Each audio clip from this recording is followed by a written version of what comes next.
Os ti'n edrych yn erbyn un o'r profiad, ia, Lloegr sy'n well, ond mae rhaid ni fod yn disgobledig ac yn drefnus a ddechrau'r gêm. Peidio gadael i fynd i fewn i unrhyw fath o rhythm. Wrth i Lewis Miley rhaid Lloegr ar y blaen o ergyd siomedig. Hynod siomedig gan Lewis Miley yn syth at Lewis Benjamin.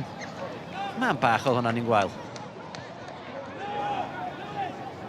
Miley. Ffeindio'r pocedi o le yn y hogian tydi a Johnson. Elwa le o'i blaen o, a mae'r bygythiad i lawr yr ochr chwith, yr ochr gosa yma.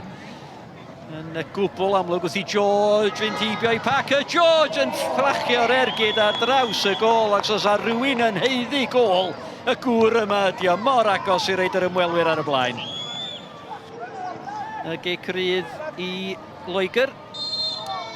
George. Yn cymryd fyny George sydd yn mynd amdani, mi oedd angen yr arbediad ac un arall eto fynd. O, am arbediad. Ro gafodd yr ail ergyd, dwi'n credu.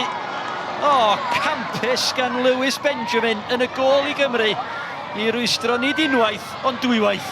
Wel, ti wan yn gweld pan oedd Man City ar ei ôl o cyn fo fynd i Wolverhampton.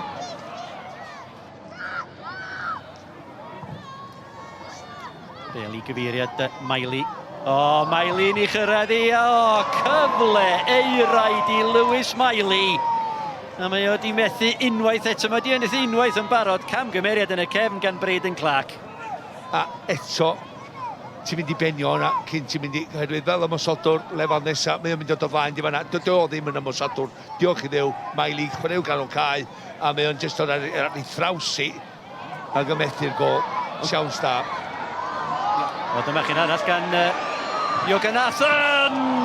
O, ergyd ar y targed, ergyd cynta Cymru ar y targed i Fimal Lloegr. Wel, da iawn fo, Lloegr. Edrych allan mae'n rhedeg o hanner ei hun. Bel drwad gan Ro, arbediad, gwych unwaith eto. Ethan Wheatley, mae ben o'n i blu, mae o'n gwybod bod hwnna'n gyfle eiraid eto.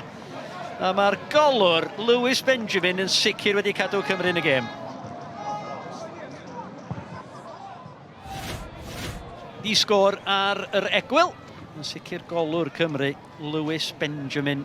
Oedd yr arwr i'r tîm cartra. Mae'na gyfle fan hyn i Bianceri. Ac Achampong. Oedd o'n cael ei ddol i fyny chdi bach. Mae'na gyfle fan hyn i Cymru o'r arbediad. Neu taro'r postyn yr ergyd gan Freddie Saka.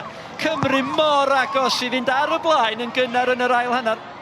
Dwi'n mynd yma bod Tommy Setford, golwr Lloegr, wedi cael chydig bach ar hwnna.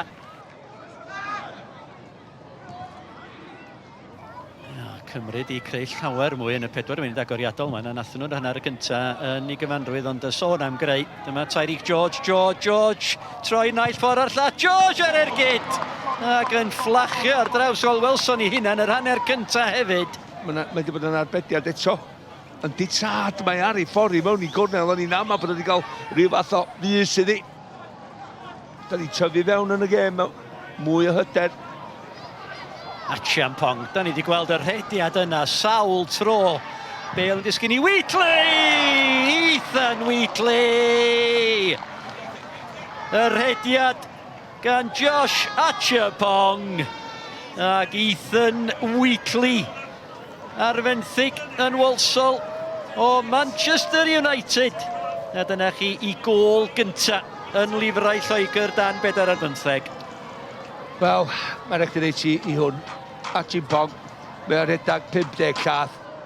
Mae Uchafbwyntiau eilydd hefyd, mae o'n dod o Chelsea. Ynddi, o Chelsea yma. Mae'n nath nhw ddwy'n chwaraewyr ifanc pawb, dwi'n meddwl ar un bryd. Fe nhw'r fenthyg wedyn i pawb a gwerthu nhw. Gwych. Rediad da gan Parker o hyfryd at Bianceri. Yn ôl at Parker. Parker! Mor agos at unioni'r sgôr Cymru. Peniad o Bianceri ydi fyny'n unwaith eto. Wel am gyfle. Lloegr yn ar peniad. A dyna pan mae Parker dal ar y cae. Rhediad o safle amddiffyn. Yli, ac jyst efo'r weledigaeth i weld lle oedd Bianceri. Wedyn cario mlaen i rediad i chwarae 1-2 efo fo. A lwcus efo'r ergyd ar draws y gol. A bediad da. Bianceri yn dilyn i fyny fel dyle fo fel blaenwr. gwych gan Gymru, llawn egni. Nes i'n cyfle i ganmol golwr Lloegr, achos mi nath Tommy Setford 2 arbediad o'r safon uchan fyna i rwystro Cymru. Wrth i Lloegr ymosod. Traed cyflym. Os a ail oes wir. Dyna chi gol o'r safon ucha gan Meiuca o Chelsea. Siwmaina Meiuca. Mae drosodd bellach os nad oedd i gynt. Ie, go iawn. Mae byn bach o smonach, ond rhy hawdd yn eto lawr na ddiffyn. Cael ei dal allan o'i safle. Wan, mae sŵn y sgil, o wedyn, Leon, just traed sydyn mewn 2 chwaraewr. Pawb yn ofn i daclo fo, maen nhw'n y gwrs gosbi. Ond mae rhaid i un drio, llawer o siawns yn y gol i Benjamin Bechod.